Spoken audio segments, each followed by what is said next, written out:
Boa noite, Heloísa. Deixa eu anotar aqui. Oi, boa noite, tá ouvindo? Tô, aham. Eu acho então que dá pra gente começar aqui. Já deu uns 5 minutinhos pro povo entrar e tudo mais. Tudo bem por você? Aham, tudo certo. Então tá bom. Então, boa noite, gente. Então, hoje a gente tem a honra de apresentar a médica veterinária Heloísa Leal no nosso terceiro dia do ciclo de palestras. E ela vai falar um pouquinho pra gente sobre manejo de potros, então eu passo a palavra para você, Elo. Pode ficar à vontade, qualquer coisa, eu tô aqui. E eu ia te perguntar, você prefere que a gente faça o mesmo esquema daquele dia das perguntas? Eu vou te falando conforme a palestra, ou você prefere no final? Aí o pessoal às vezes manda no chat, e para não ficar te interrompendo, se você quiser, eu falo aí no final. O que você prefere?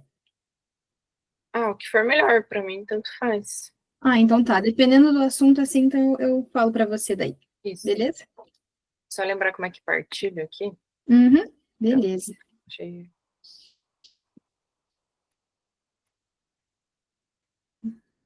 Aí, não. Foi. Aham. Para mim apareceu aqui bem certinho. Fechou, então. Aí. Qualquer coisa, dá um grito. Uhum. Tá bom, você também. Qualquer coisa, tô aqui. Beleza. Então, boa noite, pessoal. Meu nome é Heloísa Leal. Não sei se é o mesmo pessoal que estava na aula de reprodução, né? Mas vou me apresentar aqui rapidinho. Eu sou formada pela PUC Paraná desde 2009. Eu fiz estágios em Minas Gerais, no Rio de Janeiro, sempre focado na parte de reprodução. Sou pós-graduada pela PUC também em 2022 e agora sou pós-graduanda de Clínica Médica de Equinos pela PUC, ainda estou terminando. Desde que eu me formei em 2019, eu trabalho no Aras dos Bugres, que é um Aras especializado em manga larga marchador, marcha batida, e eu faço lá toda a parte de reprodução, a parte de administração e uma clínica geral também.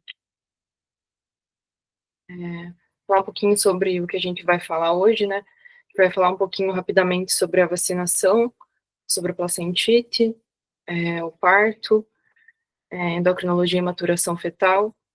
Deixa eu isso aqui.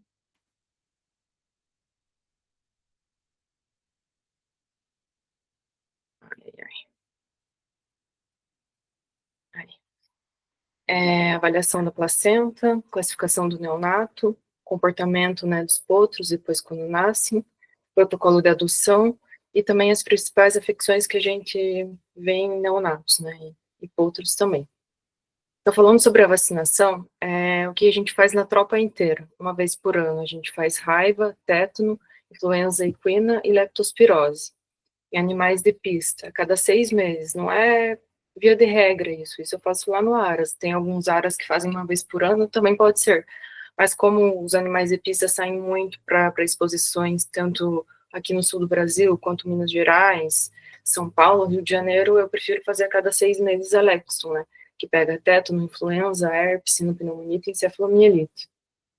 Nas nossas éguas prenhas, a gente faz no quinto, no sétimo e no nono mês a de herpes vírus, essa que é muito importante. Tem algumas regiões no Brasil que a gente não tem tanta incidência de herpes vírus, mas aqui no Paraná a gente tem bastante, então é bem importante essas 3 vacinas no quinto, no sétimo e no nono mês de herpes. Aí, claro, nas prenhas também a gente faz uma vez por ano raiva, de tétano e influenza, né? E lepto eu gosto de fazer nas prenhas no 10º mês, isso não é via de regra também. Cada aras tem um protocolo. O protocolo que eu uso ali no Aras dos Bugres é quinto, sétimo, nono mês herpes, e no 10º mês a leptospirose. Bom, falar um pouquinho sobre a placentite, que é o maior problema que a gente vê, né, nos neonatos, que é a doença mais preocupante que a gente tem. Por isso que já vamos começar com ela. Então, quais são os fatores predisponentes que a gente tem? Éguas multíparas, ou seja, que pariram muitas vezes já, meia-idade a velhas, e a conformação perineal defeituosa, ou seja, a vulva, ela tem uma conformação ruim, ou seja, a hora que ela vai estercar, ela acaba estercando perto da vulva, então acaba podendo entrar bactérias, né? Então é muito importante ver essa conformação também. Às vezes você não sabe o que está acontecendo, vai ver a conformação do períneo que não é adequada. O que acontece com a placentite? Tá em dúvida, eu vou fazer um hemograma para ver o que está acontecendo com a nossa barriga de aluguel, né, com a nossa receptora. O hemograma não vai acusar placentite. Então, a gente vai ver para frente já outras coisas que a gente pode identificar isso. Os sinais clínicos que a gente vê. Aí que está o maior problema, né? 80% não mostra sinal clínico. Então, a hora que vê sinal clínico é porque a coisa já está feia. Então, por isso que tem que passar ultrassom nas nossas receptoras, que a pouquinho a gente já fala quantas vezes passar, por quanto tempo, se todo mês tem que passar. Então, vamos para os sinais clínicos. 80% não tem sinal clínico. A hora que vê, tá com 8 meses, já está com desenvolvimento do úbere, sendo que não era para ter esse desenvolvimento, então é um desenvolvimento bem precoce do úbere, a lactação, né, vai estar precoce, vai ter um relaxamento cervical, pode ter um corrimento vaginal e, né, futuramente um abortamento, morte fetal, se não tratar adequadamente. Aqui eu gosto bastante dessa imagem, que a gente vê o que a gente vê no ultrassom. Então, o que eu falo? O médico de reprodução, ele não tem que ficar só na reprodução, né? Ele tem que passar uma vez por mês esse ultrassom na sua receptora. Por quê? Justamente por causa dessa placentite. A placentite, como a gente viu ali, 80% não vai mostrar o sinal clínico. Então, a gente tem que se prevenir. Se a gente vê no início, em tratamento, o potro vai nascer normal. Se você vê já no final, pode ser que nem dê tempo do tratamento resolver, ou se resolver o tratamento, vai ter um neonato, um potro muito problemático. Então, é muito mais fácil, depois que vocês pegam o primeiro potro com placentite, vocês vão ver que era muito mais fácil vocês terem prevenido do que tratado esse potro. É um potro extremamente problemático. Então, por isso a importância desse ultrassom mensal, né, nas receptoras. Então, nessa imagem, o que a gente pode ver ali? A imagem A é o do ultrassom, né, da nossa receptora. Na B é o que é cada setor ali. Então, olha o tanto de secreção que a gente tem ali. Ali é tudo pus, né? Tudo infecção. O amarelo. Depois vem os líquidos, né? Depois chega o feto. Então, antes do feto, dos líquidos, tem essa barreira de secreção. Como que a gente identifica isso? Pelo ultrassom. A gente consegue medir também o tamanho dessa secreção e ver o quão problemática que está essa placentite. Tá, a gente identificou que está com placentite, o que a gente tem que fazer? Vamos começar a tratar. Então, esse tratamento tem que ser o mais rápido possível. O que eu falo para o pessoal? Sempre tem que ter esses medicamentos sempre para ontem, sempre ter para, se você identificou uma placentite, você no mesmo dia você conseguir começar o tratamento dele. Então, a primeira coisa que você tem que fazer é aplicar a progesterona, que é a P4 ou outro analgésico. Por quê? Porque vai ter a placenta, depois de 3 meses, é a placenta que vai produzir essa P4. Então, a placenta já está inflamada, né? Então, ela não vai produzir adequadamente esse P4. Então, a gente tem que fazer essa reposição com a P4 ou outro analgésico. O estrógeno, a gente tem que entrar também com estrógeno, porque, mas você já está entrando com progestágeno, por que estrógeno, né? Muita gente não faz esse estrógeno. Mas o estrógeno é muito importante na maturação fetal. O que é isso? No final da gestação, a gente precisa do estrógeno. Por que precisa do estrógeno? Porque o estrógeno que vai avisar para a ocitocina que ela precisa ser liberada para ter as contrações uterinas para iniciar o parto. Então, o estrógeno é importante para sinalizar a ocitocina para dar o início ao parto. Ou seja, se não tem esse pico de estrógeno, no terço final da gestação, já com os 300 dias de gestação, que tem esse pico de estrógeno. Se não tem esse pico de estrógeno, a ocitocina não vai vir. Se a ocitocina não vir, não vai ter o parto. Então, dependendo não da estação, dependendo da fase que você pegar essa placentite, é muito mais importante o estrógeno do que a progesterona, por exemplo. Você tem que ver quantos dias de gestação que tá, o P4 você faz e ver se você já tem que aplicar o estrógeno ou esperar mais para o final da gestação. Antibiótico, via de regra, né, sulfa com trimetoprim. No mercado a gente tem o tridiazin, ele é bem bom porque ele é via oral, 2 vezes por dia. Nos primeiros dias você tem que fazer anti-inflamatório também, pode ser fluoxetine, tem que ser na veia 2 vezes por dia, no mínimo uns 10 dias ali fazendo. Mandar manipular a vitamina E. E se for um problema de conformação perineal, você tem que resolver isso, fazendo o quê? Fazendo sutura. Então, não adianta nada você tratar e não tratar o que está fazendo esse problema acontecer. Às vezes é a conformação mesmo e é só fazer a sutura, né? Então, o que eu gosto de fazer bastante? Eu faço todo esse protocolo durante 15 dias, faço ultrassom, avalio se melhorou ou não. Melhorou, fechou o tratamento. Só a AP4 e o estrógeno que tem que continuar até o final da gestação. O antibiótico, anti-inflamatório, a vitamina eu paro. Vitamina até dá para continuar também.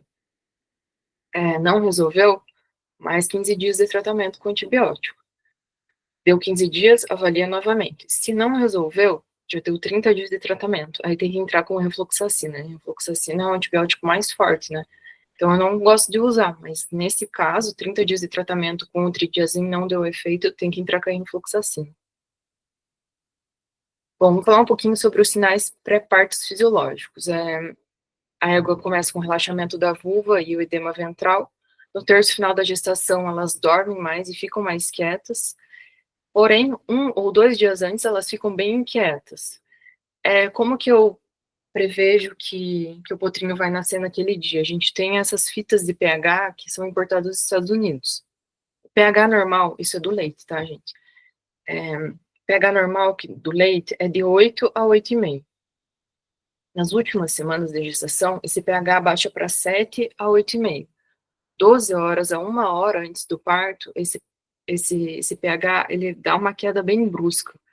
Por quê? Porque a gente tem uma inversão dos eletrólitos que tem nesse leite para virar colostro. Então, o que acontece? Aumenta cálcio e potássio e o sódio diminui. Isso faz ficar muito mais ácido o colostro.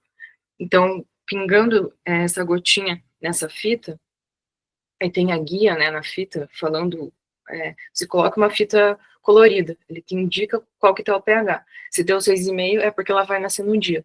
Claro, não é 100% confiável, muitas vezes deu 6,5 e não pariu. Então não é uma coisa 100% confiável, mas a maioria dos casos bate certinho. E aumento do útero com aparecimento da cera. Embaixo do teto da égua, você vai ver que tá bem cera mesmo, bem parecido com mel. Fica mais, uma cerinha mais grossa, bem amarelada embaixo do teto.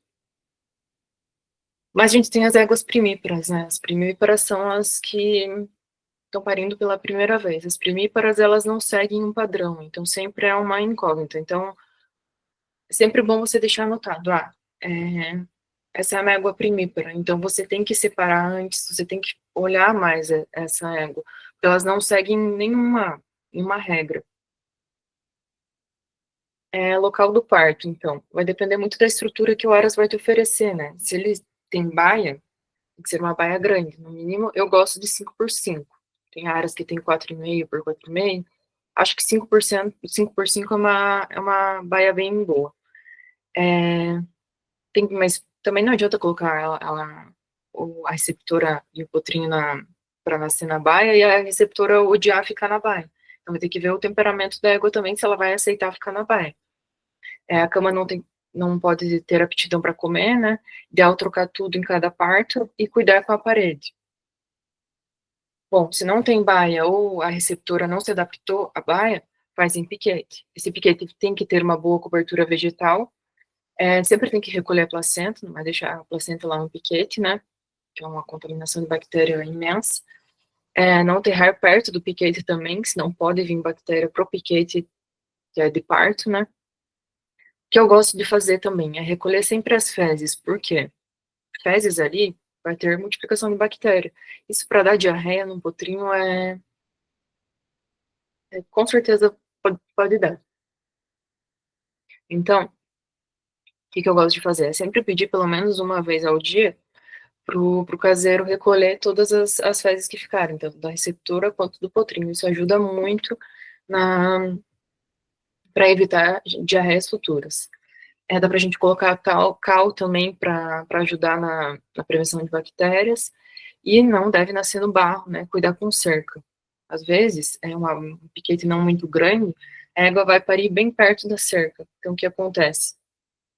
Ou de palanque também, né? Cerca de madeira. Pariu bem perto do piquete, da cerca, o potrinho acaba rolando na hora do parto para fora. Então, a hora que vai ver no outro dia, se não é um parto assistido, né? potrinho tá do outro lado, não conseguiu mamar, a mãe tá desesperada por causa que o potrinho tá do outro lado, então tem que cuidar bastante com cerca e arame, né.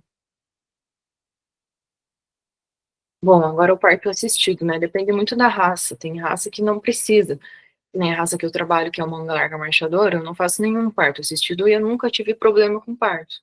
Mas tem algumas raças que todo parto deve ser assistido. Então, por que que é bom o parto assistido? Reduz mortalidade neonatal, reduz partos distóxicos, expressão do mecônio, líquido amniótico, melhora índices de sucesso na criação, né, porque reduz as perdas econômicas, e também vai dar mais dados para o médico veterinário, mas isso é muito de raça para raça. Vamos falar um pouquinho sobre endocrinologia e maturação fetal. É a fase 1, fase do parto. Fase do parto. Fase 1, ou é chamada também de prodrômica ou de preparação. Ela dura de 30 até 4 horas. Então, essa é a fase que tem a contração e a pressão para o potro sair. Então, a égua fica inquieta, começa a suar bastante, começa a olhar bastante para o flanco dela, às vezes rola, ela fica num deito e levanta toda hora olhando para o flanco, né? E a cauda começa a ficar toda hora erguida. Fase 2. Então, ela dura de 20 a 30 minutos. O que tem nessa fase 2? A gente tem a eliminação dos fluidos. Já tem a entrada do feto no canal do parto para começar essa expulsão do feto. E tem que observar a postura. A gente só pode intervir se necessário, nunca ficar puxando. E tem que influenciar o mínimo possível. A primeira coisa que a gente deve ver num parto do potrinho, quando saindo da égua, é os dois cascos dele, depois o focinho. Se você vê que não está fazendo, que não está saindo o casco nem o focinho, o que você tem que fazer? Você tem que empurrar ele para dentro novamente, tentar arrumar e tentar tirar pelas patas ele. Mas sempre só se necessário, nunca influenciar, nunca ficar perto, porque senão incomoda a égua, né? E também o ideal é o cordão umbilical sempre romper sozinho, não precisa ir lá romper, ele rompe sozinho. Bom, daí a gente tem a fase 3, que deve durar de 30 a 90 minutos, que é a expulsão dos anexos fetais. A placenta deve ser avaliada logo depois que ela expulsa, né? E é bom sempre verificar se alguns pedaços da placenta ficou dentro da égua. Se você não conseguiu ver, está em dúvida, aplica a ocitocina. Depois de 6 a 7 horas após o parto, você pode aplicar a ocitocina de 2 a 3 vezes por dia até. Essa ocitocina vai fazer a contração uterina e caso tenha ficado alguma coisa, vai ter essa expulsão. Lembrando que a placenta é epitélio corial difusa microcutilélio, né? Ela possui 6 camadas e ela não passa imunidade. Então, por isso que é tão importante o nosso colostro para os neonatos, né? Por não passar essa imunidade, o colostro que vai ter toda essa imunidade que o potro precisa. Então, o que a gente vê macroscopicamente dessa placenta? A gente vê a coloração, ela tem que ser avermelhada, indo para um marrom. O espessamento dela, ela vai ter a superfície meio aveludada, não muito grossa.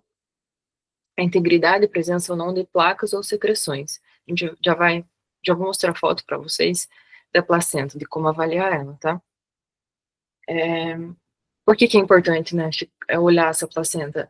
Ela nos fornece informações, ela nos fornece algumas coisas que podem ser importantes para o neonato, que são algumas disfunções que podem ter afetado o bem-estar ou ocasionando alterações clínicas no potro recém-nascido. Então, às vezes, você vê o potro nasceu bem e tal, mas vai ver a placenta já pode te indicar que ele vai ser um potro problemático no futuro, então você já está prevenido, né? É legal também pesar essa placenta, porque normalmente ela é 11% do peso vivo, o peso da placenta. A placenta deve ser 11% do peso vivo do neonato. Então, se está muito acima desse 11%, a placenta, provavelmente é que tem algum edema. Se tem edema, tem alguma inflamação, alguma infecção pode estar acontecendo. Então, você já fica prevenido, né? Deu mais que 11%, mas o potrinho está bem, mas você sabe que em algum momento vai dar problema futuro. Então, o que você já faz? Já entra com plasma hiperimune. Daqui a pouquinho a gente vai falar sobre esse plasma. Bom, a patologia da placenta, né? Pode ter áreas pálidas ou fibróticas, né? E o que indica isso? indica que não houve troca entre a mãe e o filho. Ou seja, tem alguns locais que não houve essa transmissão de oxigênio. Então, pode ser que a gente tenha um outro problema futuramente. Quando levar, né, para o histopatológico a placenta? Toda placenta eu vou levar para o histopatológico. Não precisa. O que você precisa você está tendo muito problema com o potro, aí você leva. Muito problema com o neonato, leva. Muita diarreia, leva. Está tendo problema, começa a levar o histopatológico para eles avaliarem e ver qual bactéria que está ocasionando, para daí você tomar as devidas providências, né? Tentar descobrir o que está ocasionando esses problemas nos potros. O que acontece? Às vezes nasce um potrinho, nossa, a placenta tá feia, a cor tá feia, mas às vezes vai ver tem pouca alteração, então eu já vou ensinar vocês a dar uma avaliada nessa placenta. Bom, a gente tem duas fases, né? A gente chama de fase. O que é fase? É o lado delas. Então a gente tem esse lado, se você puxa ela, inverte ela, como se invertesse o lado dela, a gente tem outra fase. Então essa fase aqui, que é coriônica, é a fase importante, é essa que a gente quer ver, que era onde o potro estava encostando, né? Era ali que o potro estava dentro. Então como a gente pega ela, ela vai estar toda arredondada, toda bagunçada, então a gente tem que sempre esticar ela. Como que a gente estica ela? Vai esticando e formando um F, tá vendo que formou meio que um F ali? A partir de que se forma esse F, você consegue avaliar todos os possíveis problemas, né? Que nem a gente tem a estrela cervical, é lá embaixo, estão vendo? Essa estrela cervical é por onde sai o potro. Então, obviamente que vai estar arrebentado, normal estar arrebentado. Corpo gravídico, a gente tem ali em cima, na primeira linha do F, ali em cima. Ali é normal ter mais congesto, porque o potro fica batendo ali com a pata. Então é normal ter uma área um pouco mais grossa, mais fibrosa, um pouco mais avermelhada, é normal. Algumas áreas sempre vai estar um pouquinho demasiadas. Por quê? Porque o potro fica batendo, então é normal. O que a gente tem que observar? Se tem alguma parte muito mais grossa, se tem uma parte muito mais escura, se tem pus, é importante ver se tem pus, né? Então é isso que tem que avaliar sempre na placenta. A gente tem o outro lado, então a gente inverte ele, vai ter essa fase que é lantoideana. Essa aqui a gente avalia ela em Y, mas não vai dizer nada pra gente. Claro, dá uma olhada se tá tudo em ordem, se tem pulso, alguma coisa, mas a mais importante é essa fase aqui, que é coriônica. Bom, agora classificando um pouquinho os potros, né? A gente pode ter um potro saudável, um potro desmaturo, um potro prematuro ou um pós-maturo. Desmaturos, eles possuem melhor adaptação extrauterina, então logo eles se adaptam e ficam bem, normalmente, né? Claro, sempre avaliando. O que acontece com os neonatos? Eles têm que ter um pico de cortisol no momento que o potro nasce. Então, nasceu, ele tem que ter um pico muito alto de cortisol.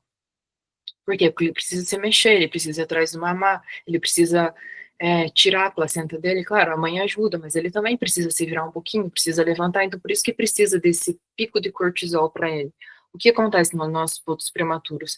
Ele não tem esse pico de cortisol. Então, por isso que ele não quer levantar, fica preguiçoso, por conta desse pico de cortisol. Então, quais os problemas que a gente vê, né, nos prematuros e imaturos? Esses ossos cuboides, normalmente é o carpo e o tarso, quando eles nascem, formou, nasceu. Pensando dentro da barriga da mãe, a hora que formou o carpo e o tarso dentro da barriga da receptora, ele nasceu. O que acontece nos prematuros e imaturos? Eles não desenvolveram ainda, eles vão nascer sem o carpo e o tarso estarem bem desenvolvidos. Isso a gente consegue ver, claro, numa radiografia, né? É para ver claramente na radiografia que o carpo e o tarso não se formaram.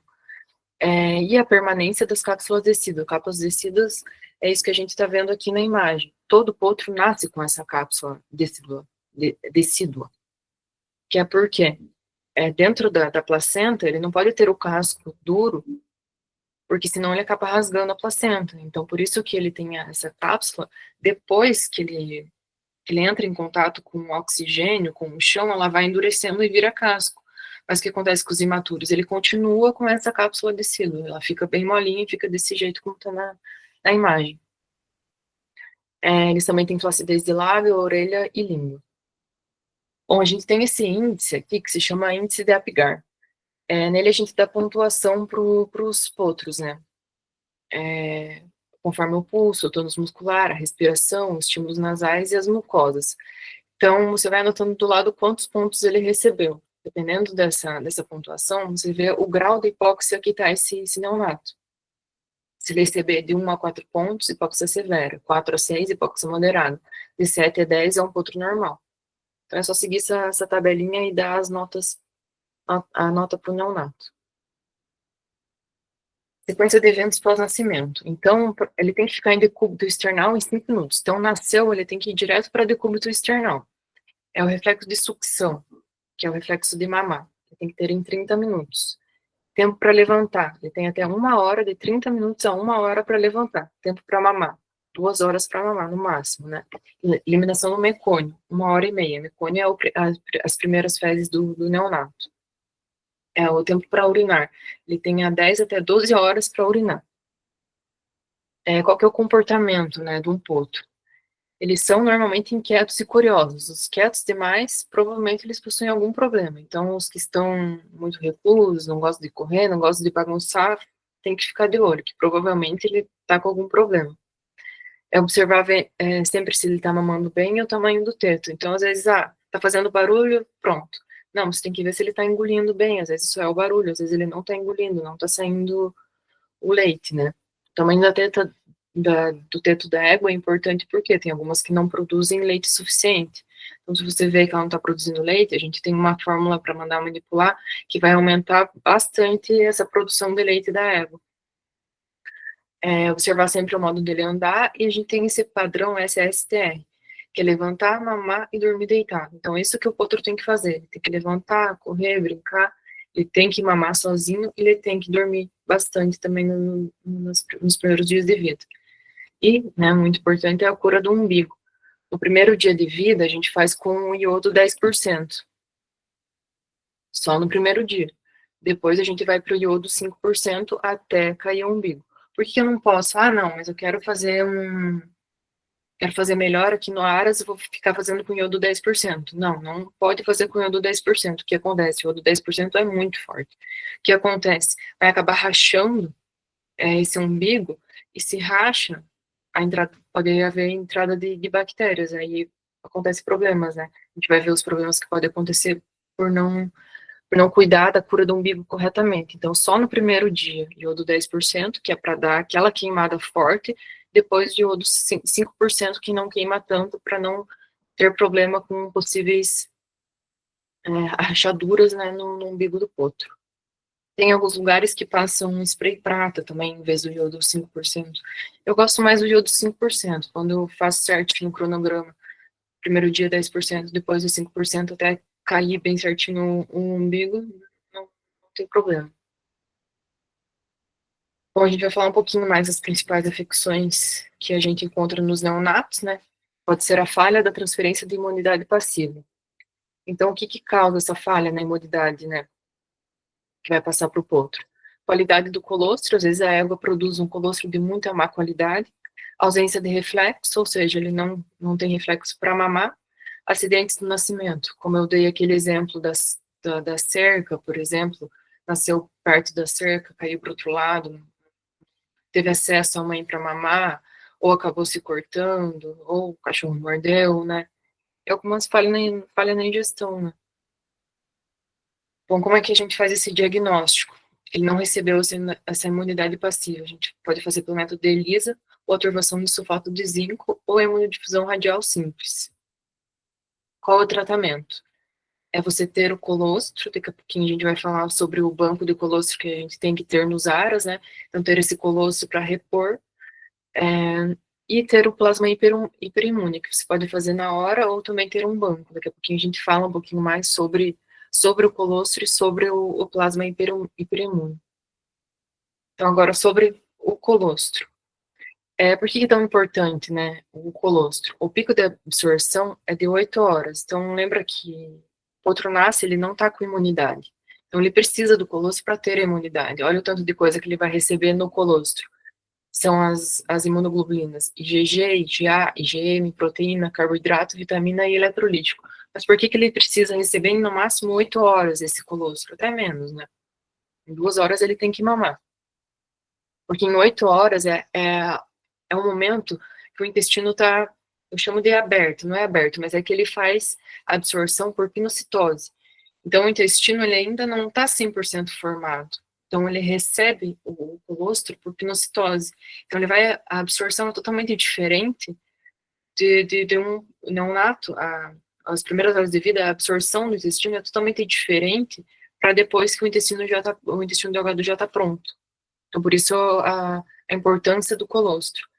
É importante ter o banco de colostro, então sempre ter uma reserva de colostro, né? Você coleta de alguma receptora que você consiga guardar num frasco estéreo, claro, né?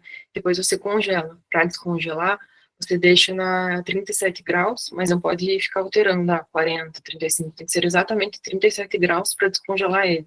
Normalmente a gente usa banho-maria, né? Para não ter essa oscilação de temperatura.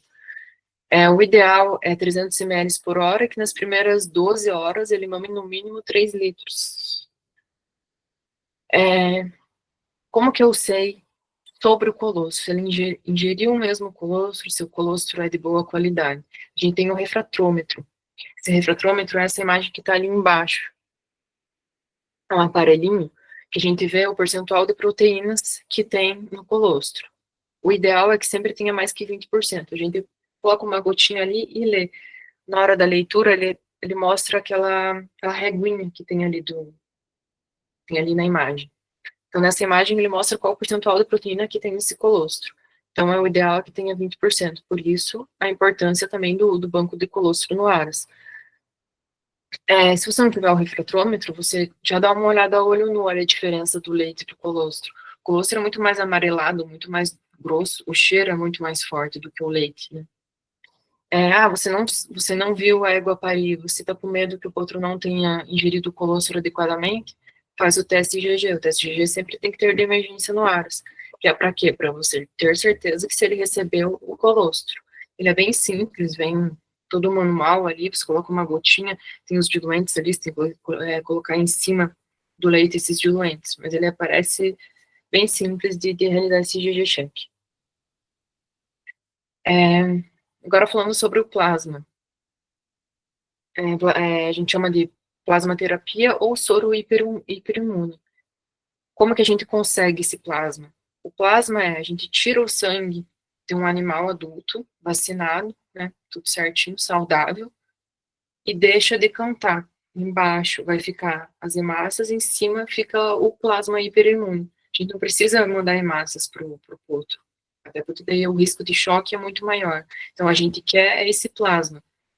Então, o que a gente faz? A gente tira de um animal hiperimune, ou seja, que esteja saudável, esteja com a vacinação em dia, os exames em dia também, né? Ou da própria mãe dele, ou da própria receptora. A gente tem que descongelar ele igual o colostro, a 37 graus, não pode oscilar essa temperatura. A gente tem que fazer uma infusão muito na veia, né, obviamente. Essa infusão na veia tem que ser lenta, ou seja, gota a gota. Tem que ficar alguém ali olhando tempo todo ele para monitorar. Se você tem que repetir, você sempre coleta do mesmo doador. Por quê? Porque se você ficar trocando o doador, a chance de ter choque é muito maior. Então, o potro entrou em choque, o que você tem que fazer? Você sempre tem que ter do lado um corticoide. Começou a entrar em choque, corta o plasma e entra com corticoide. Espera ela acalmar, depois você volta com o plasma. Então, sempre tem que ter o corticoide do lado. Como que eu sei que ele está entrando em choque? Ele aumenta muito a frequência cardíaca, ele vai ter uma inquietação, ele vai ter uma sudorese muito, muito, muito alta, né? Ele começa a suar demais. E também a gente tem que lembrar que quanto mais fizer, maior o risco de choque. Então, se fizer uma vez por dia, durante vários dias, quanto mais fizer, maior a chance de ter o choque. Bom, a gestão do leite.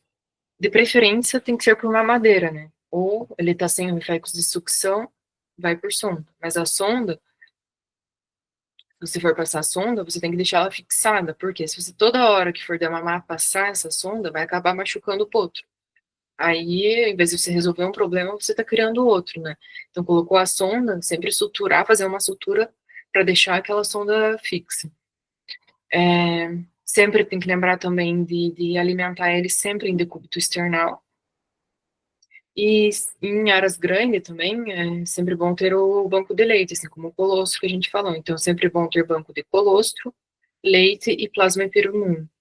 O plasma eu até gosto de fazer ele mais fresco, mas eu sempre tenho pelo menos umas 2 bolsas congeladas para alguma emergência muito grave que não vai dar tempo de eu fazer esse plasma, porque o tempo de decantar ele demora um pouquinho.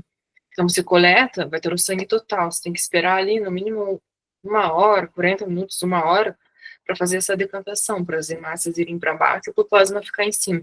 Então, se for um caso muito, muito grave, você não vai ter esse tempo para coletar o sangue na bolsa, né? São bolsas específicas que você compra. Bolsa para plasma hiperimune. Não vai ter esse tempo para coletar o plasma, deixar decantar, aí transferir no animal. Então, por isso é sempre bom ter esse banco, tanto do colostro, do leite e do plasma. E em áreas muito grandes, né, é sempre bom ter uma ama de leite disponível. Agora, falando sobre o protocolo de adoção, o que acontece? Uma receptora acabou falecendo, aconteceu algum problema, tiveram que eutanasiar ou morreu, a gente pode fazer o protocolo de adoção. Como funciona esse protocolo? Você vai aplicar 2 a 4 ml de prostaglandina na receptora. Então, se vocês lembrarem lá da aula de reprodução, o que faz a prostaglandina? Faz a lise do corpo lúteo, por vasoconstrição.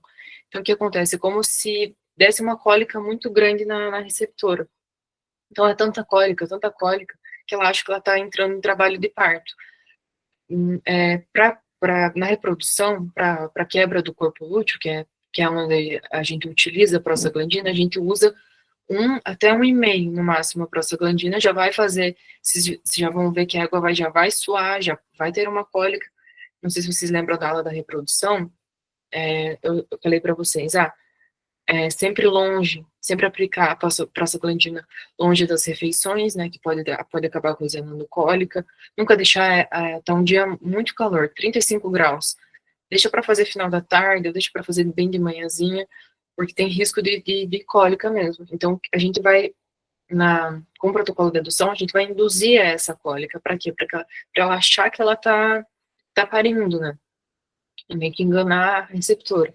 O ideal é que não tenha outro pé, mas isso é muito difícil, né? E tem que lembrar também que é mandar, né, manipular a domperidona. A domperidona é para aumentar a quantidade de leite da receptora. Manda manipular tranquilinho, aumenta bastante a produção de leite da receptora. Falando um pouquinho mais sobre outras afecções que a gente encontra em potros, né? Encefalopatia neonatal.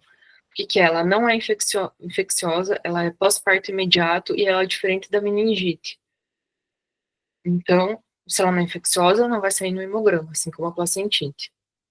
É a etiopatologia dela. Alguns casos não há causa aparente, então não se sabe por que ele desenvolve isso. Afecções placentárias, como a placentite, então é aí que eu volto a falar, olha como o ultrassom lá atrás é importante. A placentite pode desencadear um ponto com encefalopatia neonatal. Por isso que é tão importante cuidar do ultrassom na fase gestacional da receptora, né?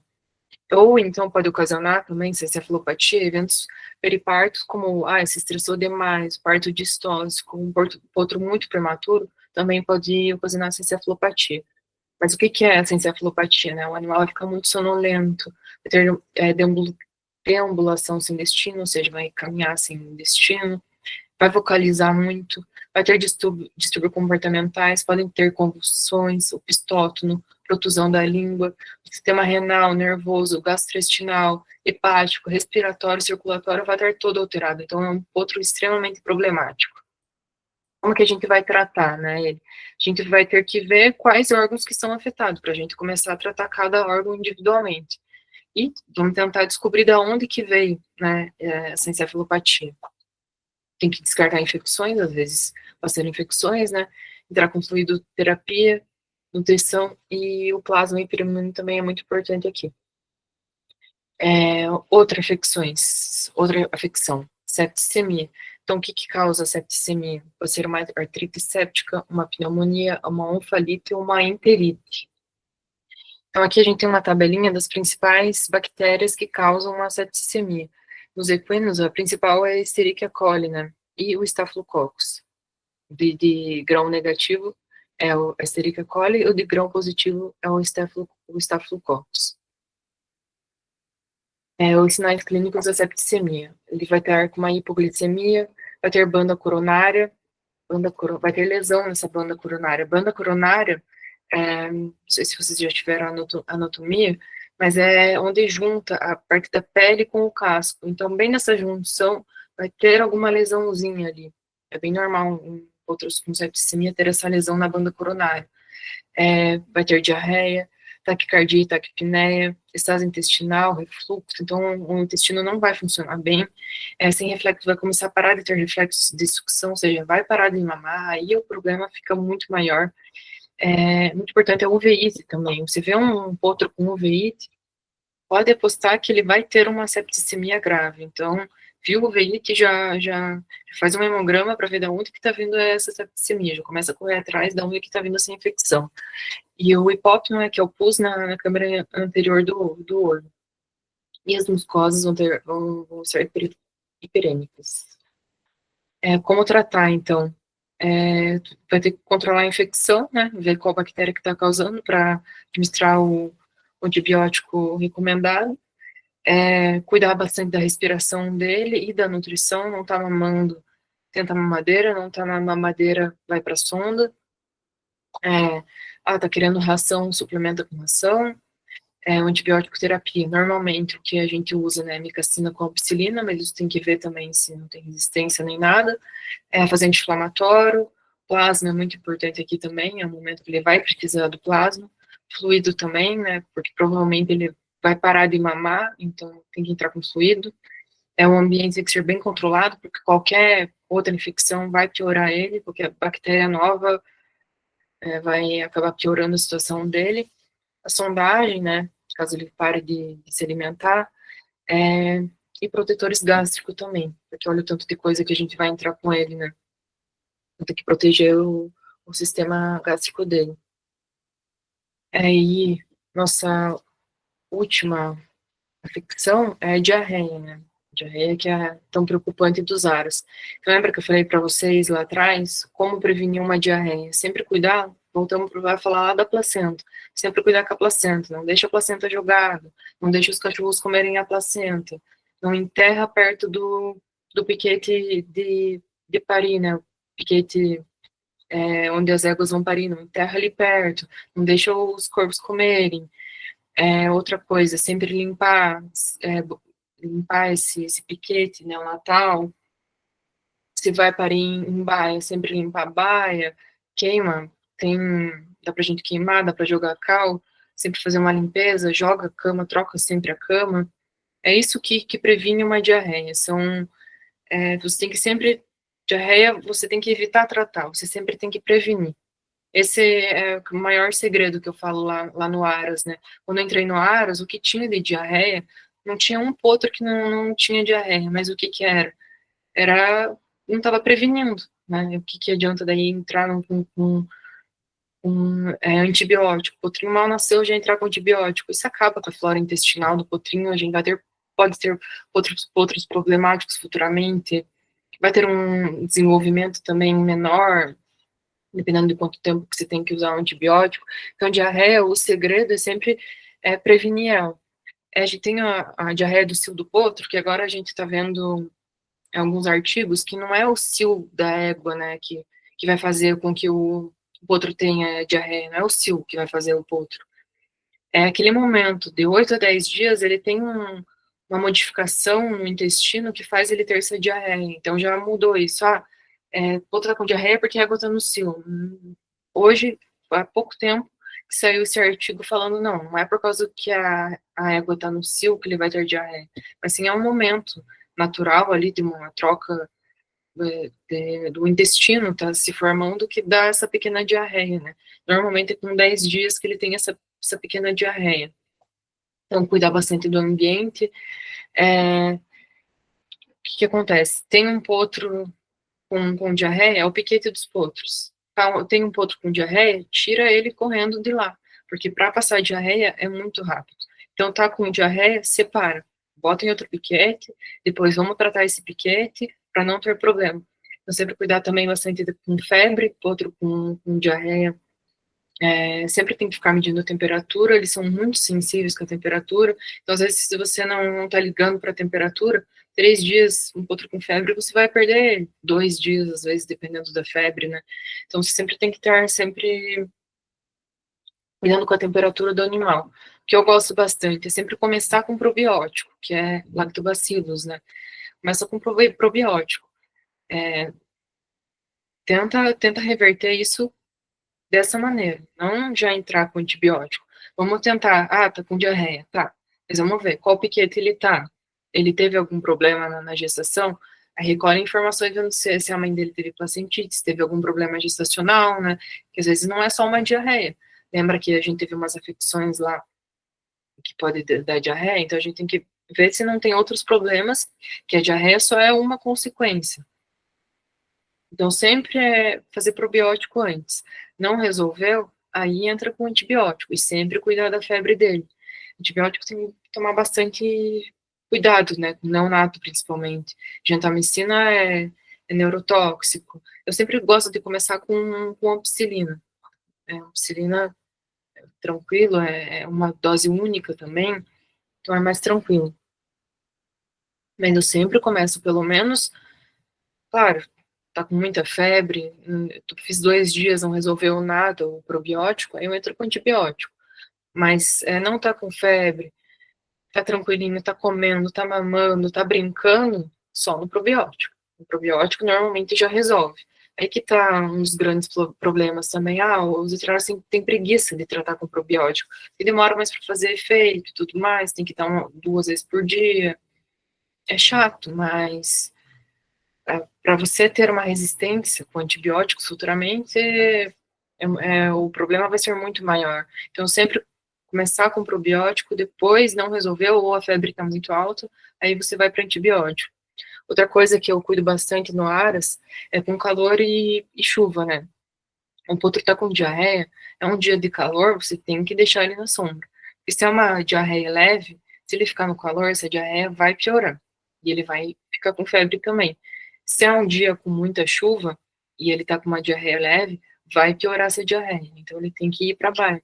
Sempre tomar cuidado com essa parte de calor e de chuva. Às vezes ele tá com febre, não é nem tanto por conta da diarreia, mas é por conta do calor. Sempre tem que ter piquete com sombra, com árvore, para ele ficar. Ele tem piquete com sombra, mas ele não fica na sombra, recolhe ele para baixo. Por isso que é sempre importante também a gente ter no Aras um piquete, uma baia maternidade, essa baia 5x5, como eu tinha comentado com vocês, que é para esses casos aqui, principalmente, né? A gente tem uma baia maternidade no Aras, eu nem uso para parição ela, elas parem todas no piquete, tranquilo, mas eu tenho essa baia para quê? Justamente para esses potros com diarreia. Se é um dia de calor, eu coloco eles para baia, se é um dia de muita chuva, coloco eles para baia também. Isso ajuda muito a recuperar ele da diarreia. Bom, gente, acho que é isso, deixar um tempinho para fazer as perguntas. Esse é o nosso Instagram do Aras, quem quiser seguir, e ali embaixo é meu número de telefone também. Quem quiser estágio, pode mandar diretamente para mim.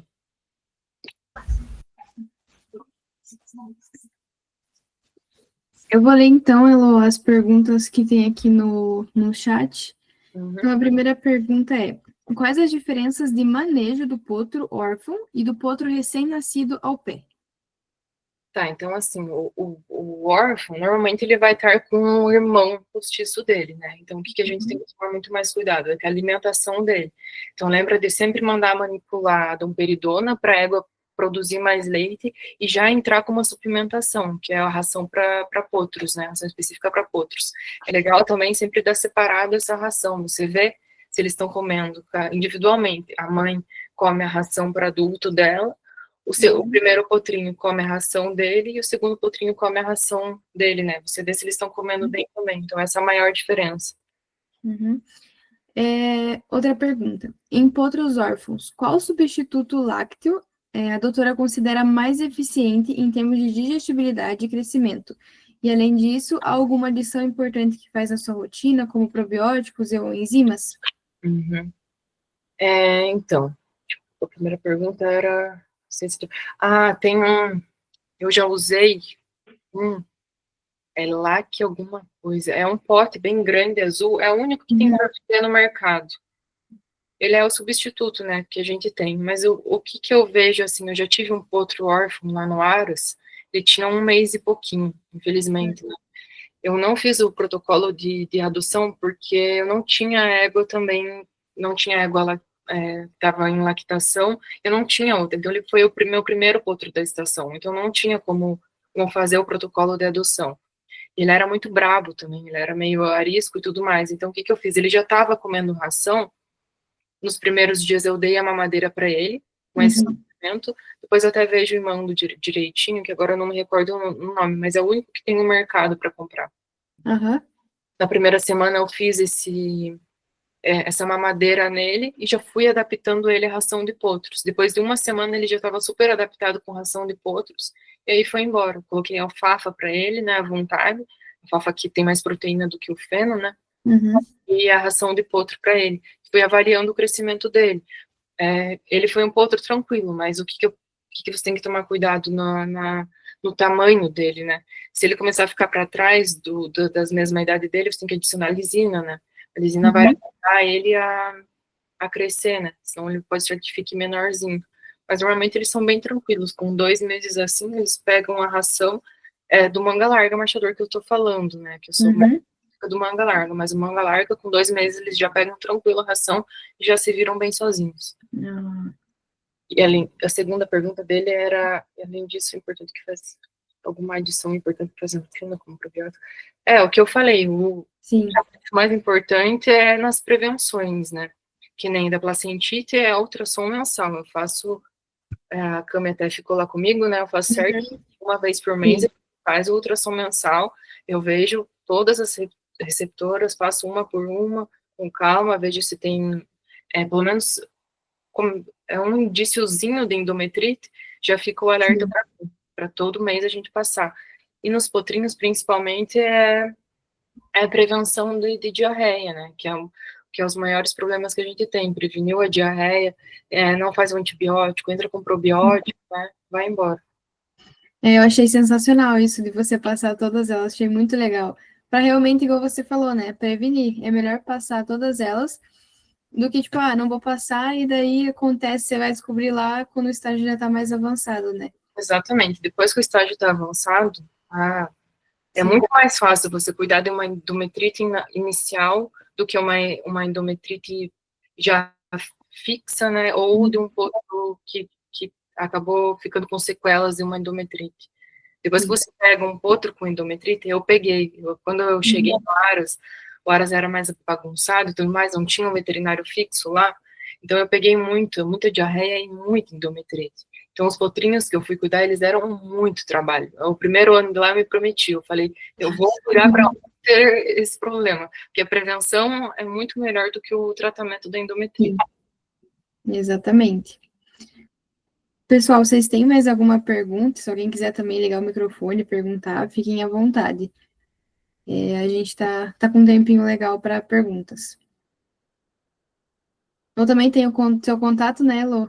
É sensacional, gente. Se vocês quiserem fazer estágio, eu super recomendo. É incrível, muito, muito, muito legal. Tem uma experiência muito grande lá. Então, se vocês quiserem perguntar alguma coisa também, né? Tá. A gente passa também o contato da Elô, se você permitir, né, Elô? A gente passa para eles. Então, beleza. Bom, eu acho que é isso, então. Ninguém tem mais nenhuma pergunta.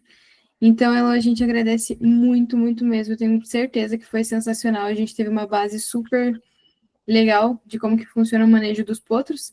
Então, obrigada por aceitar fazer parte do nosso ciclo de palestras. Imagina. E é isso. Se alguém tiver alguma pergunta também, a gente manda o contato da Elo e ela responde. E depois eu mando os slides também. Isso, e se você conseguir disponibilizar, acho que o pessoal também gosta de pegar os slides, dar uma olhadinha, estudar mais com calma. Isso. Beleza, perfeito.